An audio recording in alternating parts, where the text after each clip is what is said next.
kind of come up with two potential aids of helping us with reducing the time of the meetings. One was, for those who don't know it, by statute, you only need one comment section in your agenda. We have two.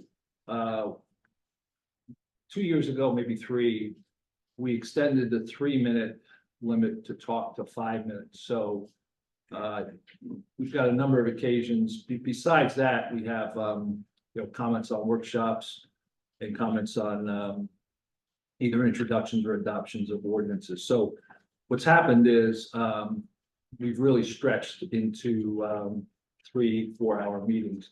So my recommendation was cut from 5 down to 3 minutes. Number one, or really set a no new business time limit on meetings, similar to what the land use meeting does. They set a no new business at 9:30, and they begin their meetings at 6:30, I think. So here are a couple things I brought up as potential possibilities to improve the situation. The concern that I have, and I have had, is the length of the meetings, number one. But two, I think people don't come to the meetings sometimes because of the length of the meetings. And I know Councilman Weber over here, he say they can come and go as they please, but I'm not sure everybody feels the same way. So those are my comments, and I'll wait for certainly welcome any other comments by the council. Excuse me. I have a comment. Something very similar to this is going on in Sayreville, New Jersey. The mayor sent us an article that mentions the mayor of Sayreville. He's trying to do something very similar. Just like the mayor, Mayor Fox says, the mayor in Sayreville says that people can take care of their questions between 8 a.m. and 4 p.m. during the day. He too wants to limit comments from 5 minutes to 3 minutes. And he also has decided that he will that mayor at his own discretion will decide if someone can speak a second time. And in doing that, he's also decided that no one can speak more than 5 minutes. I imagine this would be a timekeeping nightmare for the person who is keeping time to keep track of how long someone spoke originally, and then how long, if the mayor decides to grace him with the ability to speak again, to keep track of what would equate to the 5 minutes. But on top of that, the mayor of Sayreville called the residents dopey people who have no life. And I think that just shows the regard that this mayor in Sayreville have for the constituents.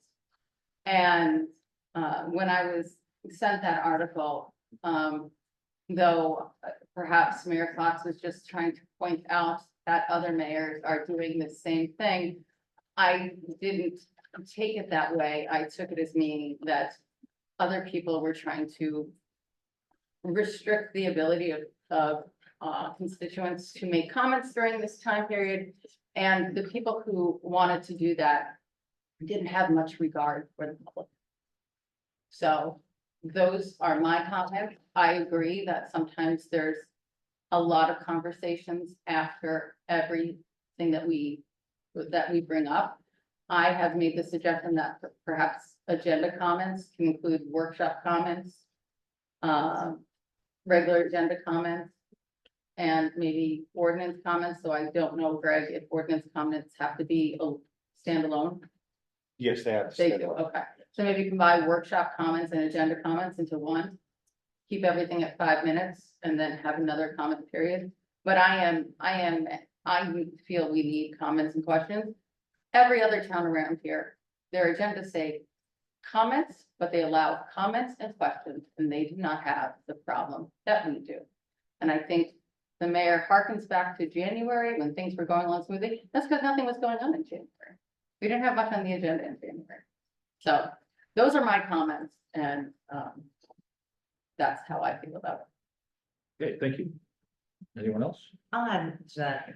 We started this conversation because a lot of people do have questions and they come up and they ask questions and it says comments. So we said, well, let's add comments or questions.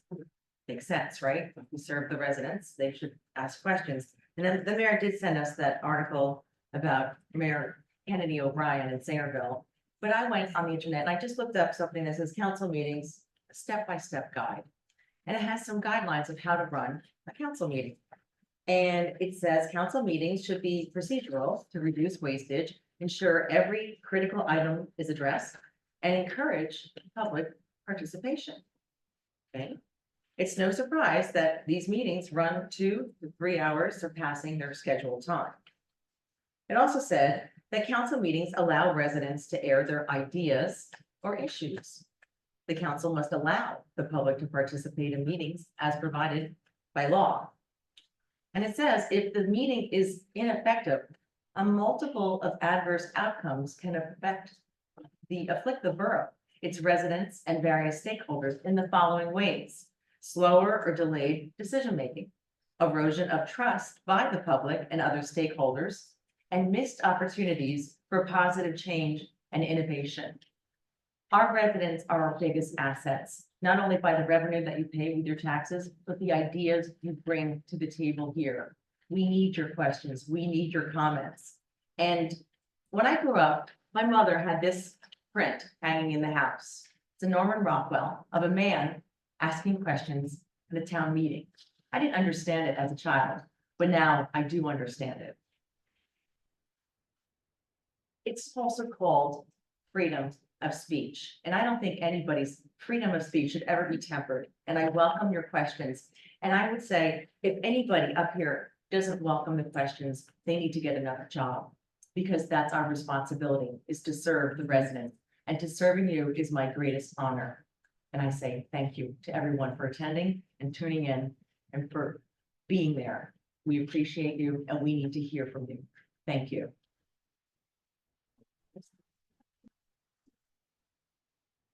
I just have a couple very quick comments. I don't know, you probably don't really have a good sense of what some of the variables were that we debated. I don't know, did Erica, did the residents get all 3 of our sample examples? No, Okay, okay. So at the highest level, the council's had some opportunity to share thoughts, just at least thoughts prepared by our legal counsel, Mr. Cannon. And some of those opportunities range from cutting back the number of minutes from 5 to 3, as Ms. Councilwoman Mahoney said, consolidating our public's time to speak. The mayor alluded to land use board kind of sunsetting the meetings that are not introducing new business. So we bounced around a lot of the things actually that did come out of that Sayreville meeting. I'm very staunchly in agreement with what others on this council have just said. We serve the public and we're not going to temper anyone's freedom of speech. That said, and as you all probably recall, last meeting, we did introduce the specific language, adding to the word comments, we said, and questions, because at least there was some discussion about eliminating questions. So I think we're all, we'll find out when we vote, but I think we're all in agreement that we should never limit your questions other than to whatever time you're allowed.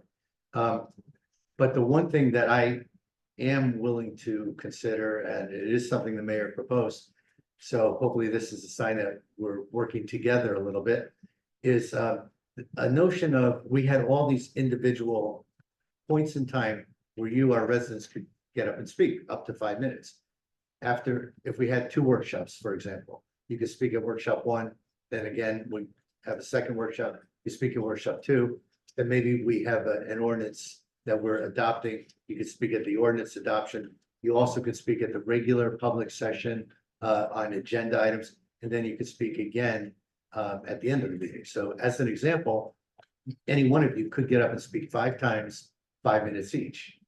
And 25 minutes, you don't have to be a math genius to figure out that 3 or 4 or 5 members of our public speaking for their 5-minute allotments that could use a couple of hours of time. So the one thing I am willing to consider, and it is in one of our variables tonight, is what Councilwoman Mahoney referenced, which is asking the public to have 2 periods of time at the end of the session, as always, for everything.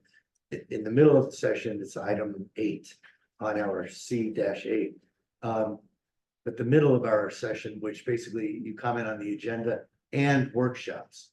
So the thing I'm prepared to vote for is not have the public comment at each workshop, but rather when you speak about the agenda, you would include your comments about the workshops. You would still independently be able to make comments for ordinance adoptions. So we're really just consolidating the potential for additional commentary on workshops. That one issue I'm willing to take a shot at to see if we can all go home a little earlier. I do think if we consolidate that, it's even more important that we allow the maximum of 5 minutes to remain, because now you may be talking about 2 workshops plus any other items on the agenda. So we just want to give you that quick summary. Thank you.